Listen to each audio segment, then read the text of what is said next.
Hello everyone, welcome to my channel study की 98। आज के इस क्लास में हम लोग डिस्कस करेंगे बिहार फायरमैन प्रैक्टिसर 39 को। अगर आपने पिछली वीडियो को नहीं देखा है तो प्ले लिस्ट में जाकर के देख सकते हैं, जिसमें कि आज हम कवर करेंगे जीके जीएस मैथ के प्रश्न को डिस्कस करेंगे। तो आप अगर चैनल पर पहली बार हैं तो चैनल को सब्सक्राइब करके बेल आइकन को प्रेस कर लो, चूंकि आपको इससे जुड़ी नोटिफिकेशन जाएगा तो आप डेली प्रैक्टिस सेट को देख पाएंगे। तो चलिए शुरू करते हैं। पहला प्रश्न ये आप सभी के सामने यहाँ पर आपको पूछा जा रहा है कि अर्थव्यवस्था की वृद्धि दर देश के अनुसार मापा जाता है। तो बताइए कि अर्थव्यवस्था की जो वृद्धि दर होती है इसको किसके द्वारा मापा जाता है, ये आपको यहाँ पर बताना। तो ये जो है राष्ट्रीय आय के द्वारा मापा जाता है। ऑप्शन नंबर ए स्पष्ट के लिए यहाँ पर आपका राइट हो जाएगा। नेक्स्ट पास आगे बढ़ते हैं। नेक्स्ट में यहाँ पर आपको बताना है कि निम्नलिखित किस पंचवर्षीय योजना को रणनीतिक रूप से हरित क्रांति से जोड़ा जा सकता है। ये आपको यहाँ पर बताना है कि किस पंचवर्षीय योजना को जो है हरित क्रांति के क्षेत्र में यानी राजनीति के रूप में हरित क्रांति के क्षेत्र में जोड़ा जा सकता है, ये आपको यहाँ पर बताना। तो इसकी अगर हम बात करें तो ये चौथी पंचवर्षीय को जोड़ा जा सकता है। तो ऑप्शन नंबर सी यहाँ पर आपका राइट हो जाएगा, क्योंकि हरित क्रांति की जो शुरुआत हुई थी ये पंचवर्षीय यानी कि इसकी जो शुरुआत हुई थी ये तृतीय पंचवर्षीय यानी कि तीसरी पंचवर्षीय योजना में ही हो गया था, लेकिन इसका जो यानी कि हरित क्रांति के जो प्रभाव देखने का मिला ये मिला चौथा पंचवर्षीय योजना में, इसलिए यहाँ पर चौथी पंचवर्षीय हो जाएगा। ऑप्शन नंबर सी यहाँ पर आपका राइट हो जाएगा, जो कि गेहूं के क्षेत्र में बढ़ावा देखने को मिला था। ठीक है, तो ऑप्शन नंबर सी यहाँ पर आपका राइट हो जाएगा। नेक्स्ट पास आगे बढ़ते हैं।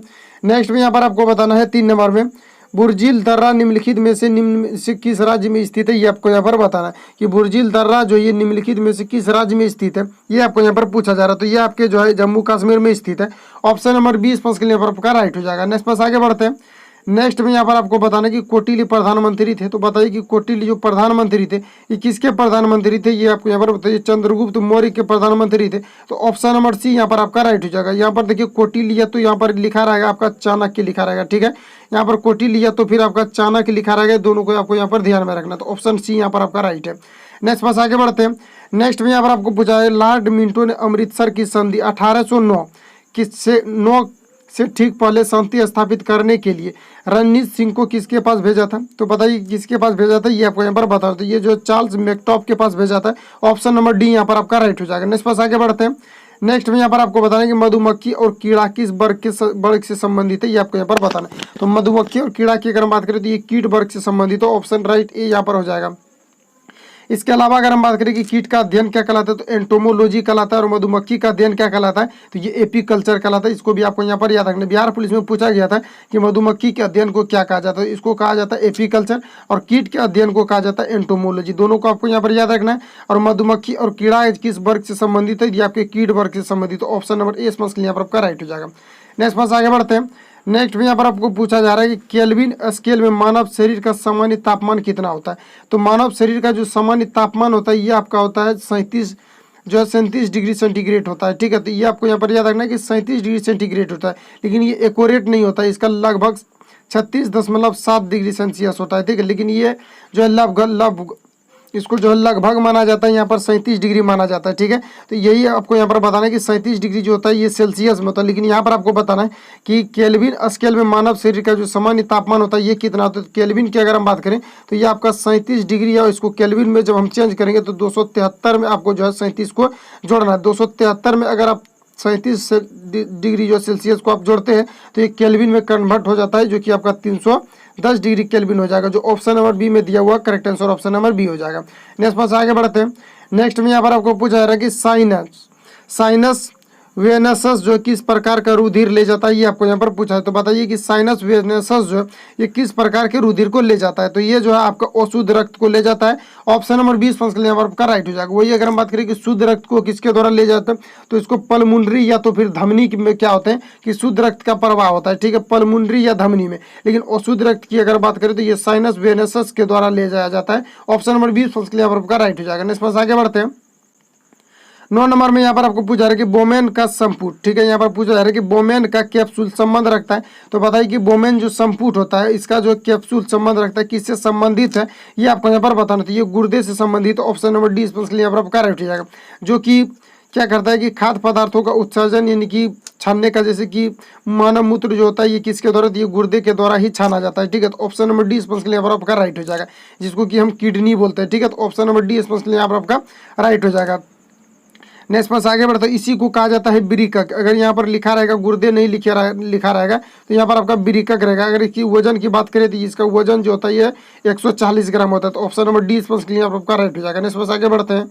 10 नंबर में यहाँ पर आपको पूछा जा रहा है कि एक चलती हुई कार और एक रेल इंजन दोनों का समान गतिज ऊर्जा है, ठीक है। तो इसका संवेग सबसे ज्यादा किसका होगा, तो किसका संवेग ज्यादा, क्योंकि संवेग बराबर आपका होता है पी बराबर मोमेंटम बराबर होता है एम भी होता है, ठीक है। तो यानी कि द्रव्यमान और वेग के गुणनफल को हम लोग संवेग कहते हैं। तो यहाँ पर आपको बताना है कि एक चलती हुई कार है और एक रेल इंजन है। तो चलती हुई कार है और एक रेल इंजन है, तो जिसका द्रव्यमान, चूंकि यहाँ पर आपको द्रव्यमान दिया हुआ फॉर्मूला में, तो जिसका द्रव्यमान अधिक रहेगा तो उसका संवेग भी अधिक होगा, क्योंकि यहाँ पर जितना मान अधिक पुट करेंगे आई से जब भी से जब मल्टीपल होगा तो इसका मान अधिक होगा। तो सबसे ज्यादा किसका द्रव्यमान होता है, तो आपका होता है रेल इंजन का। तो ऑप्शन नंबर बी यहाँ पर आपका राइट हो जाएगा, रेल इंजन का जो संवेग है ये सबसे अधिक होगा, इसलिए ऑप्शन नंबर बी यहाँ पर आपका राइट हो जाएगा। नेक्स्ट पास आगे बढ़ते हैं।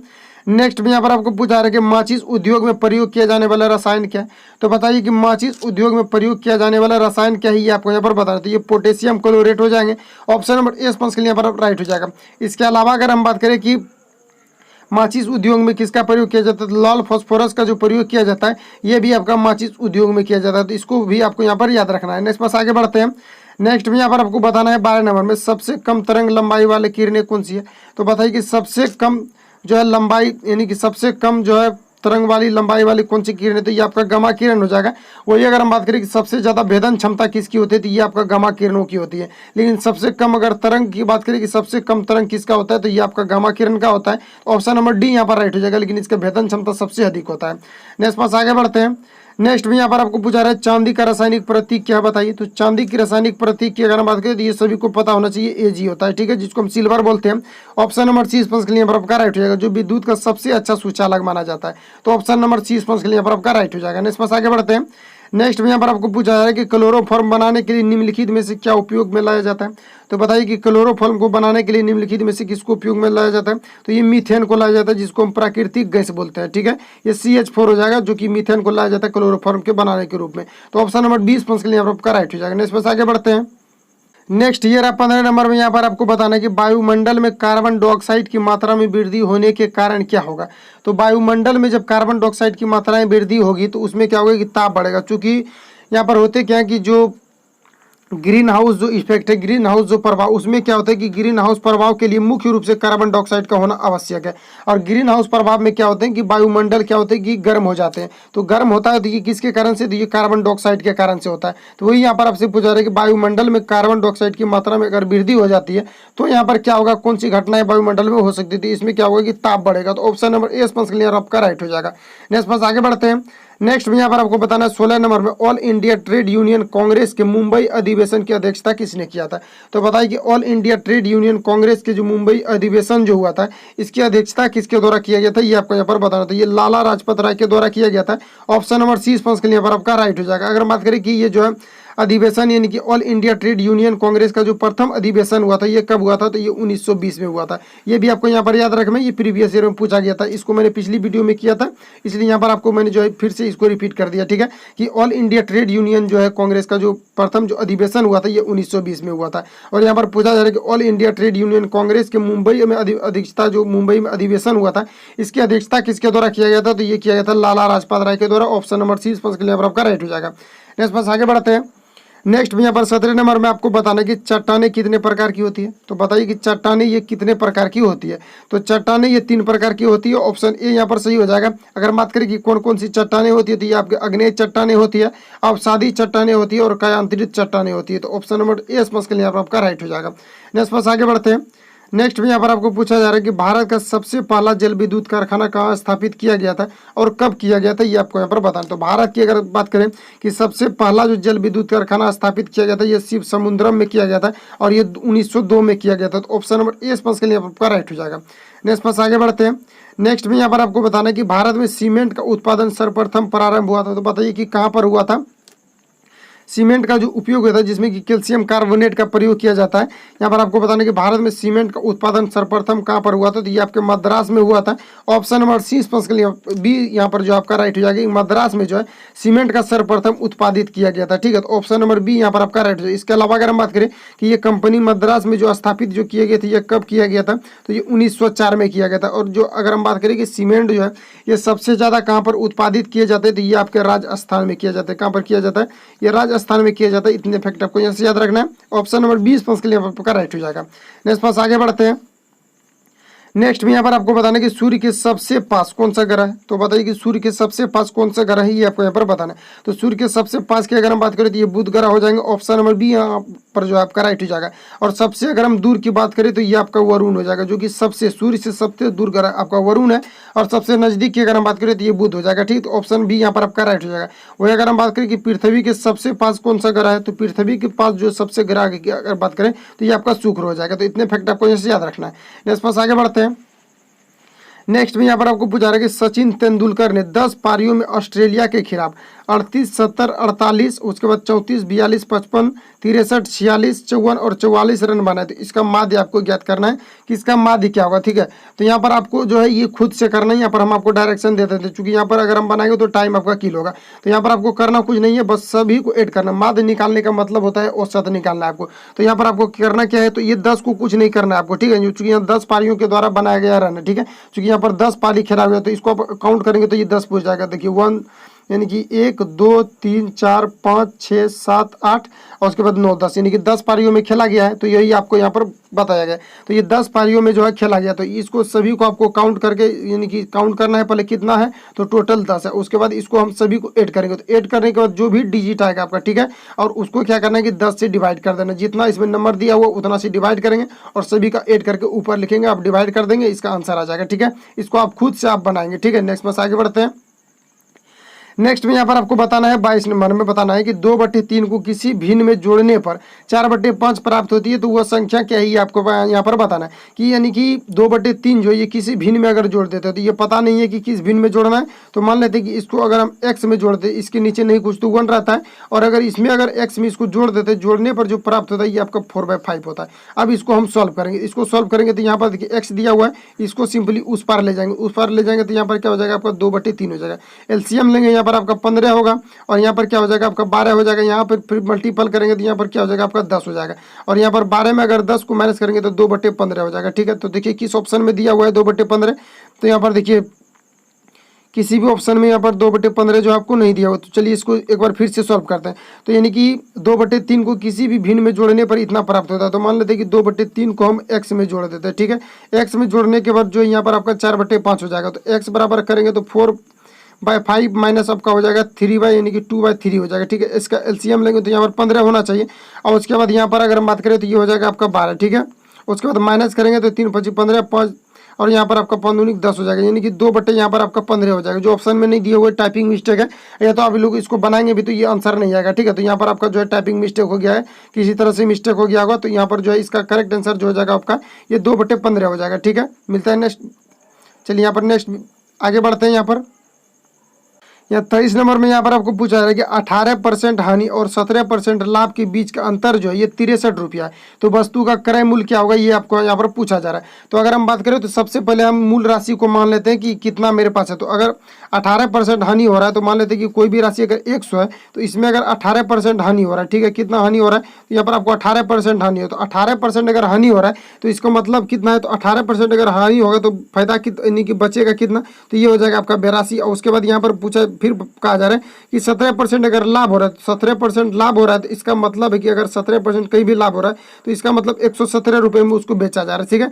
और अगर यहाँ पर हानि हो रहा है कितना, तो 18%, तो इसका मतलब है कि वस्तु का जो सेलिंग प्राइस है उसका मतलब कि वहाँ पर सेलिंग प्राइस जो ये आपका हो जाएगा 82 रुपये। किसी भी वस्तु को अगर आप 100 रुपीज़ में खरीदते हैं, अगर उसमें अगर आपको 18 रुपये की अगर हानि हो रही तो इसका मतलब आप 82 रुपये में बेच रहे हैं। 18% की हानि हो रही तो 82 रुपये में बेच रहे हैं, और 17% का अगर लाभ हो रहा है किसी भी वस्तु को अगर आपने परचेज किया 100 रुपीज़ में, अगर 17% का वहाँ पर आपको अगर लाभ हो रहा है तो इसका मतलब है कि आप 117 में उसको जो है सेल कर रहे हैं। तो यहाँ पर देखिए दोनों का अंतर जो दिया हुआ आपको 63 दिया हुआ है, और इन दोनों में यहाँ पर आपको अंतर देखना कि कितना है। तो अपोजिट डायरेक्शन में, तो अपोजिट डायरेक्शन में है तो यहाँ पर क्या होगा आपका घटेगा। तो यहाँ पर इन दोनों का अंतर अगर निकालेंगे तो 17 में अगर 117 में अगर 82 को घटाएंगे तो ये आपका हो जाएगा 35, ठीक है।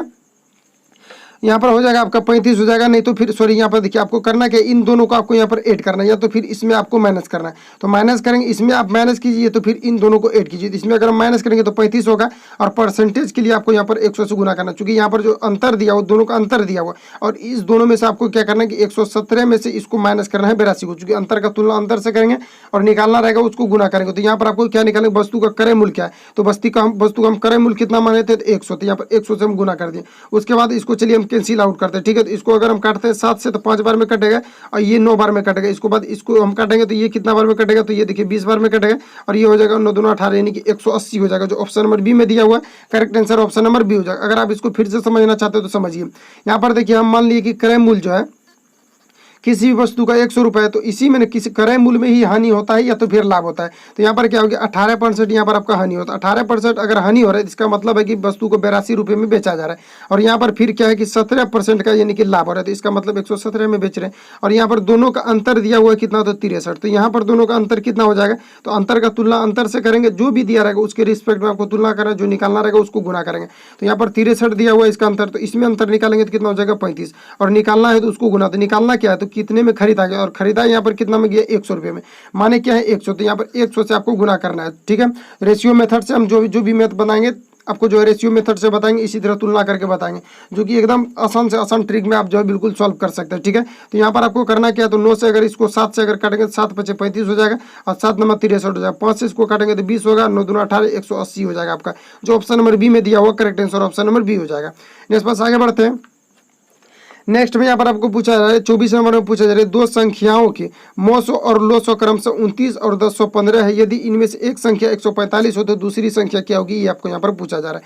तो सबसे पहली बात आपको यहाँ पर याद होना चाहिए कि अगर इस प्रकार से प्रश्न पूछा जाता है कि कहीं भी अगर एलसीएम और एचसीएफ आपको दे दिया जाता है और एक संख्या आपको दिया रहेगा तो दूसरी आपको पूछेगी, या तो फिर दो संख्या दिया रहेगा और उसमें से एक आपको एलसीएम दिया रहेगा, दूसरा आपको एचसीएफ पूछ सकता है। कोई भी एक चीज़ आपको यहाँ पर पूछा जाएगा। तो इसके लिए सूत्र होता है एलसीएम गुने HCF हो जाएगा आपका। उसके बाद यहाँ पर होता है दो संख्याओं का गुणनफल, ठीक है, पहला संख्या गुना दूसरी संख्या। इसको आप नोट कर सकते हैं कि इस प्रकार से अगर प्रश्न पूछा जाएगा तो LCM गुना HCF और बराबर दो संख्याओं का गुणनफल होता है, ठीक है। तो यहाँ पर हम करते हैं, तो यहाँ पर देखिए आपका LCM और HCF देखिए यहाँ पर कितना दिया, 29 दिया हुआ तो 29 लिखेंगे और उसके बाद 1015 दिया हुआ तो 1015 बराबर दो संख्याओं का गुणनफल। तो यहाँ पर एक संख्या तो आपसे पूछा ही जा रहा है, तो उस संख्या को हम मान लेते हैं कि x है, जिसके बारे में आपसे पूछा जा रहा है। और यहाँ पर एक संख्या 145 दिया हुआ, ठीक है।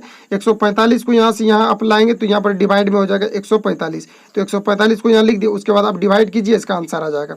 नेक्स्ट पास आगे बढ़ते हैं। नेक्स्ट में यहाँ पर आपको पूछा जा रहा है कि एक सामान्य बहुभुज के सभी अंतः कोणों का योग जो है ये 1440 डिग्री है, बहुभुज के कितने भी कर्ण। तो इस प्रकार से अगर प्रश्न पूछा जाता है, इससे जो कुछ अलग अलग भी प्रश्न पूछे जाते हैं, जिसका कि हम एक वीडियो में जो आपको पूरा कॉन्सेप्ट दे करके जो इसको हम बता देंगे तो पूरा ये क्लियर हो जाएगा। और इस प्रकार से प्रश्न पूछे जाते हैं, इसलिए जो है इसको हम किसी वीडियो में डिस्कस कर देंगे पूरा, जितने भी इससे जो पूछे जाते हैं इससे रिलेटेड प्रश्न, ठीक है। तो यहाँ पर एक प्रश्न मैंने सेलेक्ट कर दिया है आपको, जो कि पूछा गया है, तो ये आपको यहाँ पर बताना। तो एक सामान्य बहुभुज के सभी अंतों कोणों का जो है योग आपको यहाँ पर दिया हुआ 1040 डिग्री, तो बहुभुज के कितने भी करने ही आपको यहाँ पर बताना है। तो इसकी अगर हम बात करें तो इसके लिए एक फॉर्मूला होता है n-2, इसको आप नोट कर सकते हैं। n-2 इंटू 180 हो जाएगा, बराबर जो कोनों का योग दिया रहता है इसको यहाँ पर आपको लिख देना होता है, ठीक है। और उसके बाद हम यहाँ पर सॉल्व करेंगे, इसको चलिए यहाँ से हम कैंसिल आउट करेंगे और 18 से इसको जो है यहाँ पर काट सकते हैं, 9 बार में कट जाएगा, ठीक है। तो यहाँ पर हो जाएगा n-2 बराबर कितना हो जाएगा आपका 9 हो जाएगा। सॉरी, यहाँ पर n-2 बराबर यहाँ पर 8 बार में कटेगा 144, ठीक है। तो यहाँ पर आपका 8 हो जाएगा और n बराबर क्या हो जाएगा आपका यहाँ पर 8 हो जाएगा और ये 2 जो इधर आके प्लस हो जाएगा, उधर माइनस में इधर प्लस, यहाँ पर हो जाएगा 10, यानी कि n बराबर जो आपका विकर्ण की संख्या कितना हो गया 10। जो ऑप्शन नंबर देखिए किसमें दिया हुआ था, यहाँ पर देखिए 10 होना चाहिए था। तो यहाँ पर देखिए टाइपिंग मिस्टेक है, चूंकि हम सभी प्रश्न को जो टाइप नहीं करते इसलिए यहाँ पर जो कुछ टाइपिंग मिस्टेक हो जाता है, तो यहाँ पर आपका 10 हो जाएगा इसका करेक्ट आंसर, ठीक है। तो यहाँ पर आप जो है इसको इग्नोर करेंगे ऑप्शन को, और इसका प्रश्न का इस प्रश्न का जो ऑप्शन हो जाएगा आपका यहाँ पर 10 होना चाहिए था, ठीक है। तो यहाँ पर 10 हो जाएगा इसका करेक्ट आंसर। तो इतने प्रश्न लेकर के आए थे। मिलते हैं नेक्स्ट वीडियो में। अगर वीडियो हेल्पफुल लगता है तो चैनल को सब्सक्राइब करके बेल आइकन को प्रेस करना, क्योंकि आपको इससे जुड़ी नोटिफिकेशन है तो आप आसानी से वीडियो को जो है डेली देख पाएंगे। तो मिलते हैं नेक्स्ट वीडियो के साथ। Thank you for watching, best of luck, जय हिंद।